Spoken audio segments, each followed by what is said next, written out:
మొన్నటికి మొన్న వరదలు వస్తే ఈ ప్రభుత్వం ఒక్కరికి కూడా సహాయం చేయలేదు. ఏంటండి ఇది? రేయ్, నీకు ఒక్కడికే రాలేదేమరా, అందరికీ అందిందిరా సాయం. ఈ ప్యాలెస్ కూడా అక్కడ ఉండి మునిగితే నీకు కూడా ఇచ్చేవాళ్ళు. నా మతం ఏంటంటున్నారు? నా మతం మానవత్వం. ఏంటి బాబా అన్న ఇంకోసారి అన్న? నా మతం మానవత్వం.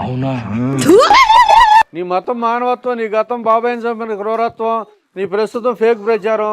ఎవడు చెప్తారో నీ సోదే. నేను 4 గోడల మధ్యలో బైబిల్ చదువుతాను. నలుగురు మధ్యలోకి వస్తే నేను హిందువుని. చూసావరా, నీ నోటితో నువ్వే ఒప్పుకున్నావు. లోపల ఒకటి బయట ఒకటి అని. పెగ్గాడివే నువ్వు. బయట ఇలా చేతులు పిసుకుతుంటావు, లోపలని పీకలు పిసుకుతుంటావు. బయట అమాయకుడివి, లోపల అర్జున్ రెడ్డివి. అందరికి తెలుసులేరా నీ గురించి.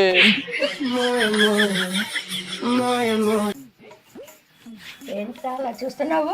అమ్మొత్తుని చూస్తున్నట్టు. అన్న వచ్చాడమ్మా. నేను చెప్పింది కరెక్టే అయితే. ఆయన ఎటు బెదర్ తింటాడు కానీ ముందు నువ్వు అన్నం తిను, ఒక ముద్ద తిను. అన్న స్పీచ్ 5 నిమిషాల్లో అయిపోద్దమ్మా, అప్పుడు తింటా. పేపర్లు సర్దుకుంటానికే 10 నిమిషాలు అవుతుంది. నువ్వు ముందు అన్నం తిను. బడ్జెట్ ప్రవేశపెడతారు. బడ్జెట్ కాకుండా వేరేదేమన్నా మాట్లాడన్నా. ఆ బడ్జెట్ నిన్ను బయటికి రా. వాడు ప్యాలెస్ నుంచే బయటికి రాడు. ఊరుకోవా. అసెంబ్లీలో బడ్జెట్ ప్రవేశపెట్టగానే అన్న ధైర్యంగా ప్రెస్ మీట్ పెట్టి ఆ బడ్జెట్ కోసం ఈ ప్రభుత్వాన్ని ప్రశ్నిస్తాడు తెలుసా? ఇలాంటి వాడే ఇంట్లో ఏమీ పీకలేక ఇంటి వెనకాలకి వెళ్ళిపోయి ఆకులు పీకాడట. ఏంటమ్మా అలా మాట్లాడుతున్నావు? అసెంబ్లీకి వెళ్ళి మాట్లాడమను. అన్న స్పీచ్ ఎలా ఉంది? వంట అయిపోయి ఇస్త్రాకులు తీసే సమయానికి వచ్చి అని అడుక్కు తిన్నట్టు ఉంది. ఏమన్నావన్నా కళ్యాణ్ బాబుని? అసెంబ్లీ గేట్ దగ్గర కూడా రానివనన్నారా? ఇప్పుడు నువ్వేంటన్నా గేటు దాటడానికి గజ వణిగిపోతున్నావు. ఓడుతో మాట్లాడుతున్నా. అసెంబ్లీలో బాబు గారిని ఇలా కళ్ళు పెట్టి చూస్తే ఎవరు భయపడరు నువ్వు. మరి ఎందుకన్నా ఇప్పుడు అసెంబ్లీకి వెళ్ళి ఆ కళ్ళు చూడటానికి నువ్వు భయపడుతున్నావు? రఘురామకృష్ణరాజు గారిని పోలీస్ స్టేషన్లో పెట్టి కొట్టించి ఇప్పుడు డిప్యూటీ స్పీకర్ పదవస్తే నువ్వు ప్యాలెస్ లో కూర్చొని టీవీలో చూస్తూ గోడకి తల కొట్టుకున్నావన్నా నాకు తెలుసు. ఇప్పుడు ఆయన బతుకు నిజంగానే 666, నీ బతుకు 666. అక్కడ ఆయన లేడు, ఆయన ఫోటో లేదు. ఎవరితో మాట్లాడుతున్నావు అన్న?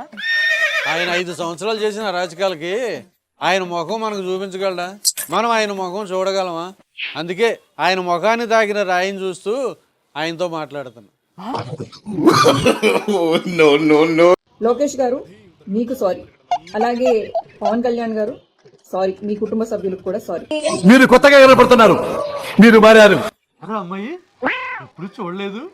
ఎప్పుడు చూడలేదు కాదు, ఇలా ఎప్పుడు చూడలేదు మనం ఏమని. శ్రీరెడ్డి ఏంట్రా ఎలా మారిపోయింది?